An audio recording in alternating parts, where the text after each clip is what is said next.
Hello all. In this module of multi-rate digital signal processing, we are going to see the filter design and its implementation.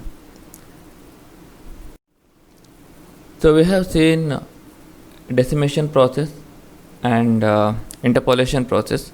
Both requires the low pass filter. So we are going to see how to implement that low pass filters. So the structures are direct form FIR filter structures, polyphase filter structures, and time variant filter structures. So there are three different techniques to implement the low pass filters. Now this is the block diagram of the general case of sampling rate conversion by I by D. So we have a signal x of n with the rate fx, and then we have a upsampling process which increases the sampling rate by I. So now it is I into fx, and then we have a low pass filter which should accommodate both for interpolation and a decimation process.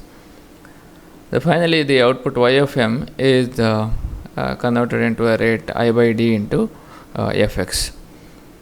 Now to implement the low pass filter, we have three different structures: direct form, polyphase, and time variant filter structures. We will see one by one. Now as you know, the direct form is the simplest form of realization. So here is the FIR filter structure for that. We have a upsampling process, we have a low pass filter, and then there is a decimation or downsampling process. So in the direct form filter FIR filter structures, we have this structure. We have seen this already in the class. So we have a input coming to the LPF here, and we have a filter coefficient from say h of 0 to h of m minus 1, and so here this is the delay element, and we have a this is delayed by one sample, and this is delayed by the another sample, the second delayed signal, and so on up to is delayed by m minus 1 sample time, and it is multiplied by the coefficients, and it is added up at each place, and finally here is the output of the low pass filter. So now the upsampling process will introduce lot of zeros, that is, which will introduce I minus zeros between the successive points of the inputs. Now if the I is large, most of the signal components in the filter are 0, correct? So then when you multiply those zeros with the multiplier, and later you add it in this adder, the result will be 0.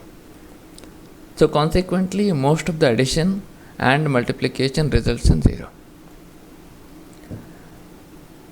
On the other side, though we compute a lot of zeros and due to the upsampling process, we require only few of them, because downsampling process will take only few samples. Subsequently only 1 out of D results are required at the output. So this direct form of FIR filter structure is said to be inefficient in the this kind of process. Now we'll just see how to improve this direct form FIR filter structure. Now we'll consider only the decimator. So you can see here decimator is will have the low pass filter first, and then the downsampling process. So what we can do is embed the downsampling processor within the filter itself. Okay, so here is the picture. So now what we have is, instead of downsampling it after the addition, so what we have is the downsampler at for each delayed sequence, so that we can only multiply, or we can take only the required samples from the input x of n. So now multiplications and additions are happen at lower sampling frequency, that is fx by d. Okay, so we have seen in the class there are different form of direct form 1, direct form 2. Direct form 2 cannot be used because it's not it cannot be used for low pass filter. And then cascading also, there is no question of cascading because there is only one filter is required. And then the next type is linear phase filtering.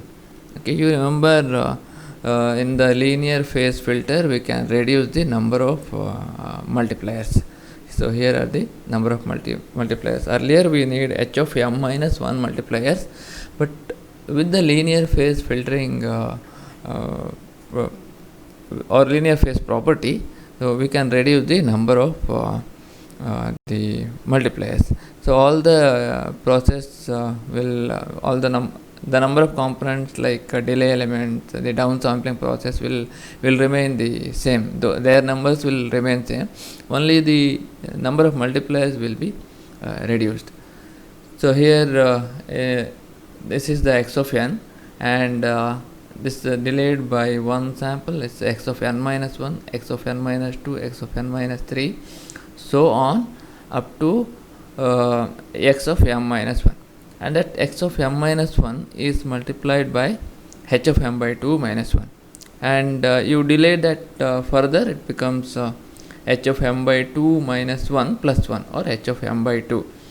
So on you add it, and here you get h of m minus 1 or x of m minus 1 the sample. And just like the linear phase filtering process we have seen in the class, but it is represented in a different manner. So if you want to use a decimator with the low pass filter, we can go for a linear phase filtering process. So now the second one is the interpolator. In the interpolator, as you know, you have upsampling upsampler first, and then you have a low pass filter. So it's the direct form of low pass filter. Just like the decimation process, we can also embed the upsampling process inside the low pass filter, because upsampling will use the lot of zeros, like I minus 1 zeros are inserted, and then only few values will be required at the output, because it will be trimmed off due to the low pass filter. Okay. So here is the structure of transposing the low pass filter structure. So now we can see the delay element here will be placed here. So for all the upsampling process, this will be multiplied by the filter coefficients. The same number of filter coefficients are required, and then it is delayed and added to the previous signal.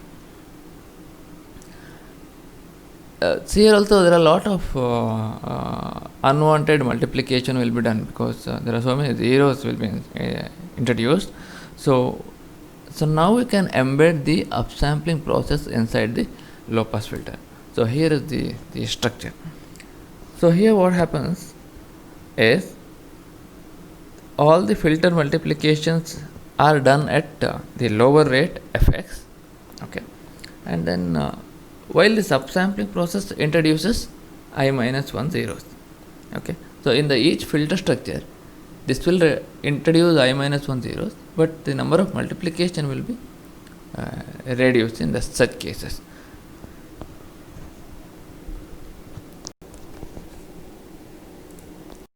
The second one is the polyphase filter structure. Polyphase in the sense it is occurring in a number of separate stages.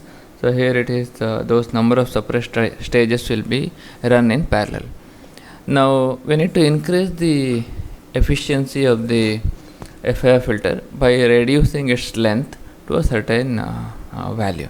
Now let us say m is the length of the filter or filter coefficients, and then I is the the sampling rate which needs to be increased by a factor, and then we choose a k such that it is m divided by I, and length of the filter m is also chosen so that it is a multiple of I. So we have only integer in all these three numbers. So then so here is our the basic upsampling process with the upsampler and a low direct form FIR filter structure. Okay, but as you know, upsampling process will introduce I minus 1 zeros between the successive samples of the input x of n. So now you can just write and see several input sequences and add values to, take a example I as say some 5 and add I minus 1 zeros in between the successive samples of the x of n, and you can see that only k out of m values which are stored in the filter are non-zero, remaining all are zeros. Now at any point of time, or at say some one instant of time, the non-zero values coincide and are multiplied by the h of 0, h of I, h of 2i, h of m minus I. If I is equal to 5, this will be h of 0, h of 4, h of 0, h of 5, h of 10, and then 50, say m is equal to 50, then it is h of 45. Okay, so in the next instant of time, the non-zero values coincide for these values: h of 1, h of I plus 1, h of 2i plus 1, h of m minus I plus 1. In our example, it is h of 1, h of 6, h of 11, up to h of 46, where m is the length of the filter coefficients. Now we'll just take those numbers and we'll see how we can divide the overall filter length m into several sets. Let's consider m is equal to 50, which is a multiple of I, which is taken as 5. So then k is equal to m by I, so that is why it is 10. So then how we can the divide into several tests is say p0 of n, that is the first set of filter coefficients. From the previous equation, it is h of I, h of 2i, h of 0, h of I, h of 2i, so on up to h of m minus I. So h of 0, 5, 10 up to 45. And the next one is p1 of n up to h of 1, h of 6, h of 11 up to h of 46. That is h of I plus 1, h of 2i plus 1, and so on. The second one is starts with h of 2, h of I plus 2, h of 2i plus 2, etc. Similarly, p3 of n and p4 of n, where we have reached our limit, the length of the coefficient up to h of 49. It starts with h of 0 and at h of 49. So totally there are 5 sets and their length is 10. So the entire length is divided into subfilter, which can provide lesser number of multiplication of length 10. So the polyphase filter, the response of the filter, we have seen the example previously. So now the polyphase filter with the unit sample response are defined as pk of n is equal to h of k plus ni, where k varies from 0, 1 up to I minus 1 and n varies from 0, 1, 2 up to k minus 1. So initially in the previous example we had k is equal to 10 and I is equal to 5. So that is why we have k0 to I minus 1, k0 to 4. There are 5 subsets or 5 polyphase filter in the previous example. So these set of I polyphase filters are arranged in parallel like this. So P0 of n up to Pi minus 1 of n are arranged in parallel. So this consists of several filter coefficients h of k plus ni. So now all the computations of the filter are done at the same rate of the input. Rate is equal to fx. So now we will have some switch or commutator which moves from one set to other set at a rate I into fx, so that our output fy or output y of m is at a rate I into fx. Each of the filter is calculated at a rate fx, but due to the switch which is moving in a counterclockwise direction at a rate I into fx, we will get the overall output at the rate I into fx. So commutator is rotated in a counterclockwise direction, and for one sample of x of n we have I samples. So that is why the sampling rate is increased by I. The frequency response of the filter, as you know from the interpolator, it is I. So hi of omega is I. We have seen this equation or response in the interpolation process also. Between the range 0 to pi by I. Now all the polyphase filters are all pass filters, which basically differs only in their phase relationship. Only phase is varied, but it passes all the frequency component given to it within the range 0 to pi by I. Now x of n and x of e raised to j omega are DTFT pairs. Then the time shifted signal x of n minus n naught, the Fourier transform of this is given by e raised to minus j omega n naught into x of e raised to j omega. Similarly, with respect to this filter, if h of n and hi of e raised to j omega are DTFT pairs, then if it is shifted by some sample, say h of ni plus k, then Fourier transform of this is e raised to plus j omega k by I into hi of e raised to j omega. Now the phase relationship theta of omega is given by omega into k by I.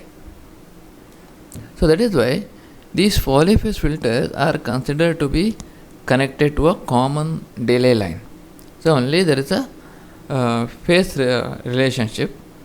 They differ in phase, but not in the frequency components applied to that. So now for the decimation process, we can use a similar structure by transposing the interpolator structure. So here now we can see the x of n is given to the set of filters at a rate fx, okay, and then decimation is the process to select only few samples. So that will be delayed by that will be chosen by the addition process at the output. So at each set we need to add this, and finally we obtain the y of m at a rate fx by d. So we need to select the number of filters such that it is p0 of n up p1 of n, p2 of n up to pdn of n. So all the remaining the set, like the general equation for the number of sets remains the same. where earlier it was h of k plus ni. Now it is pk of n is equal to h of k plus nd, where k varies from 0 to I minus 1 and n varies from it should be d minus 1, k 0 1 up to d minus 1, and n will vary from 0 1 up to k minus 1, and then where k is equal to m by d is an integer, and the commutator here will be rotated at a rate fx in a counterclockwise direction. So this is how we can use the polyphase filter structure for both interpolator and decimator.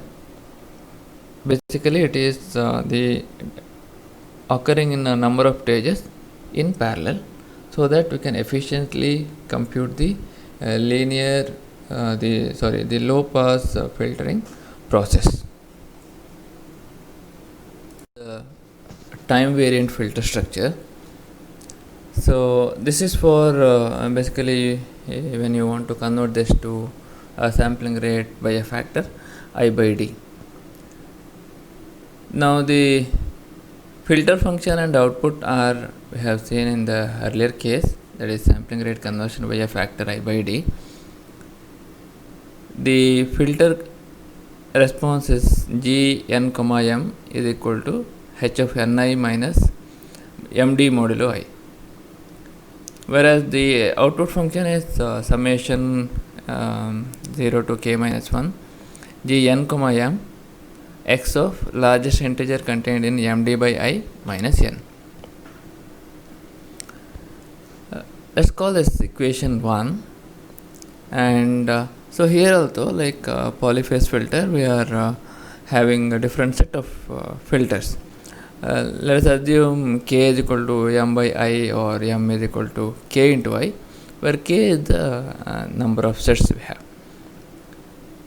So as a consequence, the set of coefficients g n comma m will contain k elements, where for each m is equal to 0, 1, 2 up to I minus 1. So there are k sets, and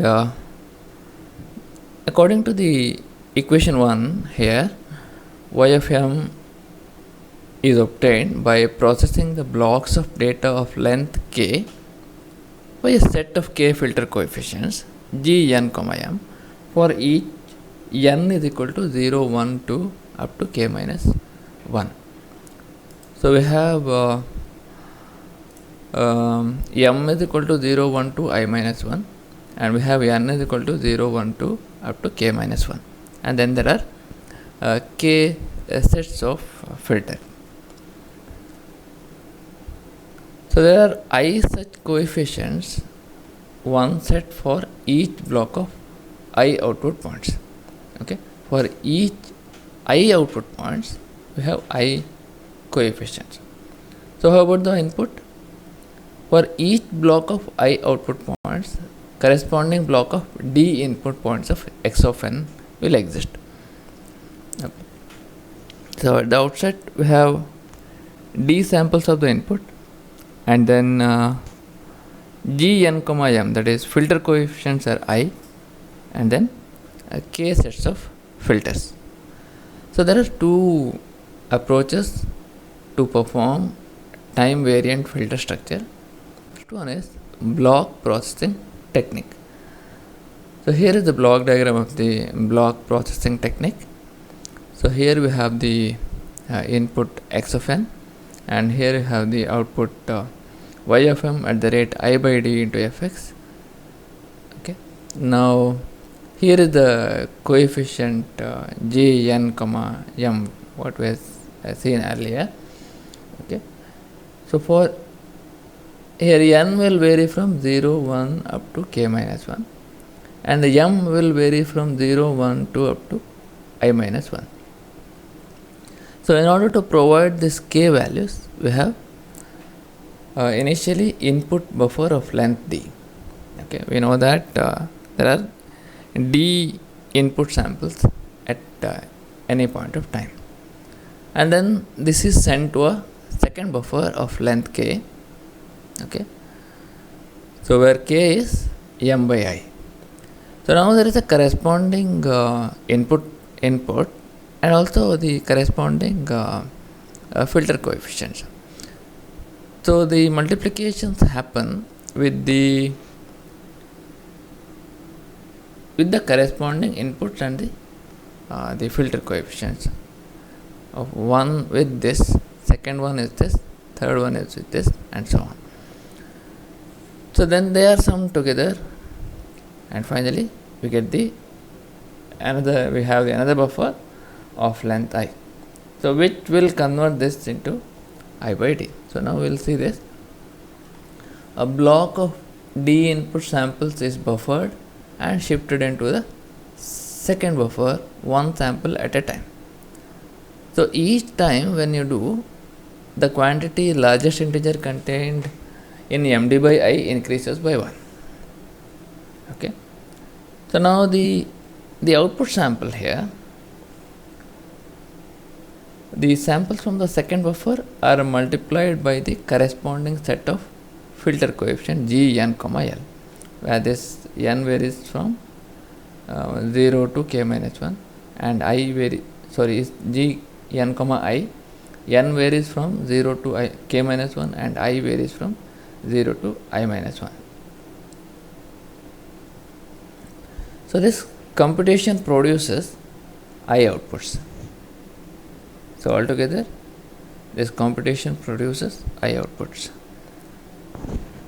Now I think I made a mistake. I repeat, for each output sample y of L, the samples from the second buffer are multiplied by the corresponding set of filter coefficient G n comma L. Okay. So n varies from 0, 1 to k up to k minus 1 and L varies from 0, 1 up to I minus 1. So altogether this computation produces I output, but this is at a rate, the inputs will come at a rate D. That means for a set of D input samples we get a I outputs. So and the similar step is repeated for another set of D input samples that we have here. So overall this process will convert the sampling rate fx to fx into I by D. So this is the block processing technique. Another technique in time variant filter. So the second one is periodically varying filter coefficients. So here we see, this is the block diagram of the periodically varying filter coefficients. These are the shift registers, and here is a sample and hold device, and here is your varying filter coefficient 0 n comma L, where n is varying from 0 to k minus 1 and L is varying from 0 to I minus 1. So the previous one was vice versa, n was varying from 0 to I minus 1 and L was varying from 0 to k minus 1. So here we see the set of procedure. The x of n is passed into the shift register at a rate fx. The length of the shift register is k is equal to m by I here. A sample and hold device couples the input sample rate fx to output sample rate I by D into fx. Okay. So when the sample rate is I by D into fx, the sampling time interval is D by I into m for corresponding the length of the output, where m varies from 0, 1, 2. Now the k outputs, there are k sample and hold device and a shift register. K output from sample and hold device are multiplied by the periodically varying coefficients represented by this, where n will vary from 0 to k minus 1. So the resulting products are summed to yield. They are added here and to yield YFM. So these computations at sample and hold are repeated at the sampling rate I by D into Fx, and filter is applied at this rate, again I by D into the rate of I by D into Fx. So this is implementing time variant filter structure using periodically varying filter coefficients.